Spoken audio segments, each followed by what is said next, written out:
మాజీ ముఖ్యమంత్రి జగన్మోహన్ రెడ్డి గారికి ఒక మంచి అవకాశం దొరికింది. అదే విధంగా ఆ అవకాశాన్ని ఉపయోగించుకోకపోతే అంతే నష్టం జరిగే అవకాశం ఉంది. అది ఏంటి అనంటే మే 2వ తారీఖు అంటే ఈరోజు అమరావతిలో జరగబోయే అమరావతి పునర్నిర్మాణ అభివృద్ధి పనులకు సంబంధించిన శంకుస్థాపన కార్యక్రమం అనేది జరగబోతుంది. దానికి ముఖ్య అతిథిగా ప్రధానమంత్రి నరేంద్ర మోదీ గారు, ఇటువైపు ముఖ్యమంత్రి చంద్రబాబు నాయుడు గారు, ఉప ముఖ్యమంత్రి పవన్ కళ్యాణ్ గారు ముఖ్య అతిథులుగా ఉన్నారు. అయితే దీనికి ముఖ్యంగా మాజీ ముఖ్యమంత్రి జగన్మోహన్ రెడ్డి గారికి కూడా ఈ సభకి రావాలని చెప్పి రాష్ట్ర ప్రభుత్వానికి సంబంధించిన అధికారులు ఆయన తాడేపల్లి ప్యాలెస్ ఏదైతే ఉందో ఆ ఇంటికి వెళ్ళి ఆయనకి ఆహ్వానం ఇవ్వడం జరిగింది.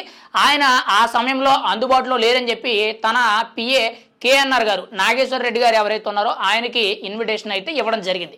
కానీ ఇక్కడ జగన్మోహన్ రెడ్డి గారికి ముఖ్యంగా ఈ ఇన్విటేషన్ ఏ హోదాలో ఇచ్చారనేది చాలా కీలకంగా ఉంది. ముఖ్యంగా జగన్మోహన్ రెడ్డి గారికి ప్రతిపక్ష హోదా లేదు కాబట్టి ప్రతిపక్ష హోదాలో ఇవ్వలేదు. కేవలం పులివెందులకి ఎమ్మెల్యే, ముఖ్యంగా ఒక మాజీ ముఖ్యమంత్రి జగన్మోహన్ రెడ్డి గారు కాబట్టి ఆయనకి ఆ హోదా కల్పిస్తూ ఇన్విటేషన్ అనేది ఇవ్వడం జరిగింది. ఇక్కడ ఈ ఇన్విటేషన్ ఆయనకు అందింది కాబట్టి ఆయన అధికారికంగా మే 2వ తారీఖు అంటే ఈరోజు జరగబోయే అమరావతిలో భారీ బహిరంగ సభ ఏదైతే ఉందో ముఖ్యంగా అక్కడ జరగబోయే పునర్నిర్మాణ పనులు, శంకుస్థాపన పనులు ఏవైతే ఉన్నాయో వాటికి హాజరైనట్లయితే ఆయనకి 100కి 100% అడ్వాంటేజ్ ఉంది. అది ఏ విధంగానంటే ముఖ్యంగా ఆయన గతంలో ఓడిపోవడానికి కొన్ని వందల కారణాలు ఉన్నాయి. 1, 2 అని మనం అనలేం. కానీ అన్ని కారణాల్లో ముఖ్యంగా చూసుకుంటే ఒక కారణం ఏంటంటే అమరావతి రైతులు నిరసననే కానీ ముఖ్యంగా 3 రాజధానులు అనే కాన్సెప్ట్ ఏదైతే ఉందో దీన్ని జగన్మోహన్ రెడ్డి గారు ముందు పెట్టడం వల్ల, దాన్ని చేయలేకపోవడం వల్ల జగన్మోహన్ రెడ్డి గారు ఓడిపోవడానికి ఒక కారణమైంది. మరి ఈరోజు జగన్మోహన్ రెడ్డి గారు ఈ అమరావతి పునర్నిర్మాణ ప్రారంభ పనులకి ఆయన హాజరైనట్లయితే అమరావతి రాజధాని అని చెప్పి ఆయన అధికారికంగా ఒప్పుకున్నట్లు. అయితే ఇక్కడ ముఖ్యంగా ఆయన ఒప్పుకున్నారంటే రాబోయే రోజుల్లో ప్రజల మద్దతు పొందినట్లే. రాబోయే రోజుల్లో ఒకవేళ ఆయన అధికారంలోకి వచ్చినా కానీ ఇంకా రాజధాని మార్చే అవకాశం ఉండదు, వేరొక నిర్ణయాలు తీసుకునే ఛాన్స్ ఉంది. కానీ అమరావతిని మార్చే అవకాశం లేదు కాబట్టి ఆయన ఖచ్చితంగా ప్రజల మద్దతు పొందే విధంగా ఉంటుంది. ఒకవేళ ముఖ్యంగా ఆయన అక్కడికి వెళ్ళినా కానీ కూటమి పార్టీ నాయకులు కానీ ముఖ్యంగా అధికారులు కానీ ఆయన్ని అవమానించినట్లయితే మాత్రం ఖచ్చితంగా అది కూడా ఒక అడ్వాంటేజే. అది ఏ విధంగానంటే ముఖ్యంగా ఒకవేళ ఆయన అక్కడికి పిలిచిన తర్వాత ఆయనకి మాట్లాడడానికి అవకాశం ఇవ్వలేకపోయినా, ఆయన్ని స్టేజ్ మీదకి పిలిచి కూర్చోబెట్టకపోయినా కానీ ఖచ్చితంగా అది ఒక మైనస్ అవుద్ది. ఎవరికి అనంటే కూటమి ప్రభుత్వానికి.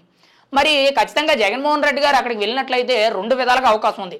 ముఖ్యంగా ప్రజల మద్దతు పొందుతారు.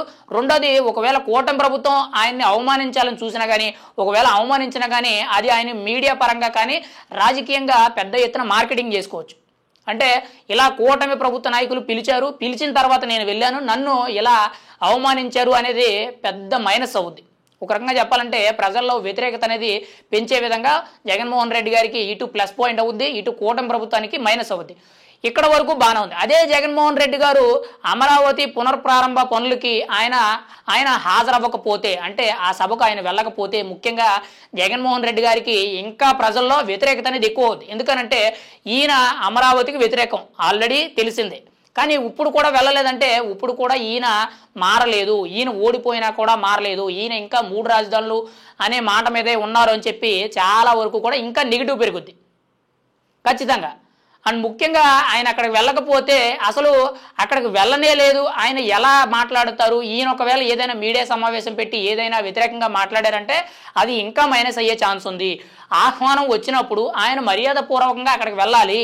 అక్కడికి వెళ్లకుండానే ఈయన ఎలా మాట్లాడుతాడు, అమరావతిని ఎందుకు యాక్సెప్ట్ చేస్తలేదని చెప్పి ఇంకా ప్రజల్లో నెగిటివ్ పెరిగే ఛాన్స్ అయితే ఉంది. ఏది ఏమైనా సరే జగన్మోహన్ రెడ్డి గారు అమరావతి పునఃప్రారంభ ముఖ్యంగా శంకుస్థాపనల పనులు ఏవైతే ఉన్నాయో వాటికి హాజరైనట్లయితే ఆయనకే ఎక్కువ అవకాశం ఉంది.